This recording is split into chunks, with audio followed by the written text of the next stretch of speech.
The BitPhoenix Prodigy M is compact and ready for anything. Click now to learn more. Welcome to my full review of NVIDIA's Shield handheld gaming device. Now, it's not going to be a full review in the sense that I compare the battery life to other smartphones and tablets or, give you empirical numbers on how the GPU performs. This is more of a hands-on review as well as a direct comparison to the Ghetto Shield, which was an Xbox 360 controller bolted to a smartphone running Splashtop in order to simulate the Shield gaming experience where you can run PC games over wireless to your handheld device. Let's start with the overall usage experience. So first things first, it feels extremely solid in your hands. If anything, I'd say maybe a bit too solid. It can be quite heavy. If you're sitting with it in your lap or if you're laying on your stomach playing with it, then you're not going to have any problems. But if you're laying on your back, holding it above your head and trying to play with it that way,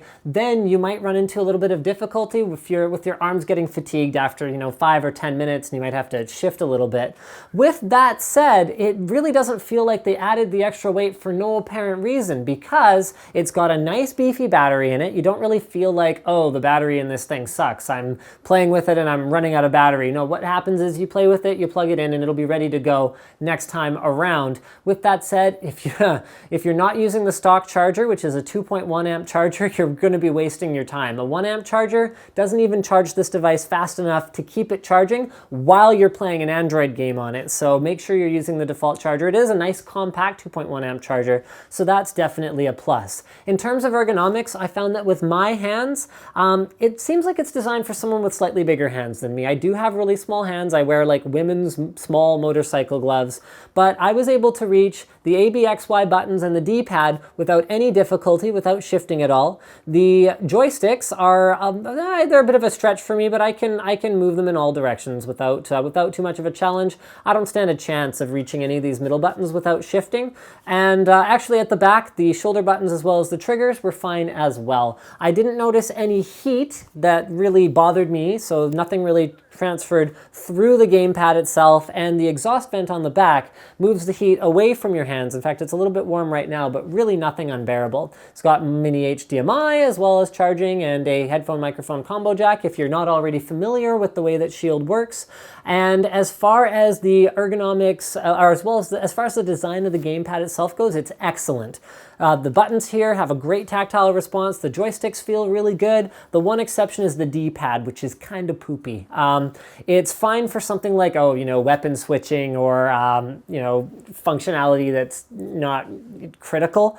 Whereas if you were, doing platforming on it, it's really not that special. The speakers are excellent though, so it's loud enough that you can easily use it in an environment where there's a fair bit of ambient noise, and the screen is nice and IPS, has great viewing angles, and looks outstanding. It's also got a great range of brightness, and running a stock Android device was really refreshing for me because I run an HTC One, which is using Sense, and I've never actually used a stock Android device before. So there you go. That's my impressions overall of the Shield. I don't really see myself using the whole tag thing here, but you can if you want. Also, oh yes, this is an accessory that I sort of recommend picking up. This is their carry case, which has a nice hard shell to it, so it's going to protect it if you're traveling around with it. It's got a little, plug at the back that allows you to charge the device even when it's inside. Comes with a little wrist strap, and the overall feel is very rugged. There's little carrying pouches up here in the top.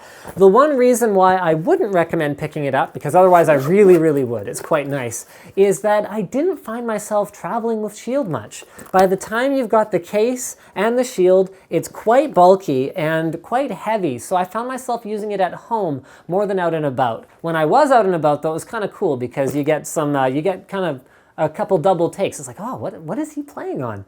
I personally do believe that devices like this are the future of mobile gaming with an open platform versus, when we decide to release a new console, there will be a whole new slew of games. We will re-release everything, or we won't re-release everything, and you will like it. Having something that behaves more like a PC where we can get hardware upgrades as they come, we can play the entire back library of games and expect new games to come, this is the future. But right now, the game library is relatively small. However, that brings us to The game streaming experience. NVIDIA's whole claim to fame with this device, other than the fact that you can run any Android game pretty much. I was running GTA Vice City on it, which has a lot of warnings when you install it. Oh, don't run anything else at the same time. Turn the graphic details down if it's not running correctly. It ran like a dream on this thing. No difficulty whatsoever. It's my first time playing it too, so I've spent a fair bit of time on that. But anyway, the game streaming is how they are planning to augment the slightly smaller subset of Android games that do have full controller support and will work just fine. And in my experience, man, is it awesome. Now, we did do the whole ghetto shield thing where we were using Splashtop, and we did show that it can be done. But I think what you guys are going to see with some of the slow motion footage I'm going to be showing you is that NVIDIA Shield really does deliver a nearly latency-free experience. So we took this slow motion footage at 480 frames per second, which means if you really felt like it, you could slow down the footage and you could find out exactly how many milliseconds of extra delay the wireless connection is adding.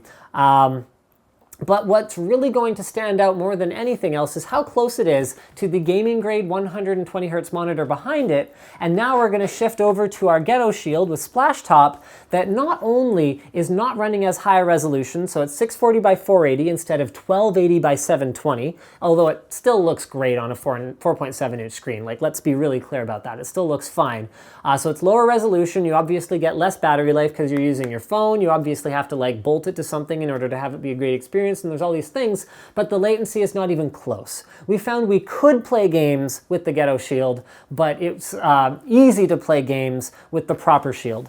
Not only that, but the experience of getting Shield running is much more seamless. With the Ghetto Shield, you have to manually configure your desktop resolution. It'll only work with games that are able to run in full screen windowed mode, and there's a bunch of caveats like that. With the Shield, you press the big NVIDIA button in the middle, which brings up your Tegra optimized games, your Shield store, and aha, your PC games. It launches Steam. It changes the resolution for you, gives you a bunch of clues as to what gestures you can use, and then boom, it gives you a games list. So we used Borderlands 2 and Crysis to validate that things were working correctly.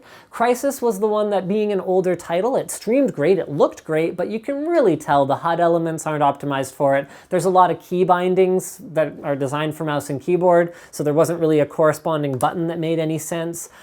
It's not, yeah, so it wasn't perfect, but it looked great and it was very playable. Not having auto aim when you're relying on using a controller is definitely a disadvantage. But Borderlands 2 was a fantastic experience, and this, I think, really makes my point about how the experience differs from something where you're manually setting things up every time. You can be anywhere in your house and running this and not really thinking about what's going on in your PC unless someone happens to be on it. It should be noted that your PC does display video while you're gaming on the Shield, but it doesn't play audio, so it only pushes audio to the Shield instead of just your speakers being blaring anytime you're anywhere else in your house gaming on the device. Now, wireless. You can't just use any old run-of-the-mill $29.99 Best Buy special wireless router. It's not going to work. You want to get a decent wireless router. You can check out the list of recommended ones on NVIDIA.com. We found that there were routers that worked just fine, even from a floor away, such as the EA4500 that was not on the list,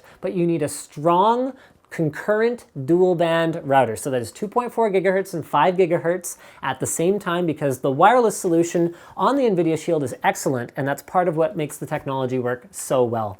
So I think that pretty much wraps it up for everything I wanted to say about it. Is it a recommended buy at $299?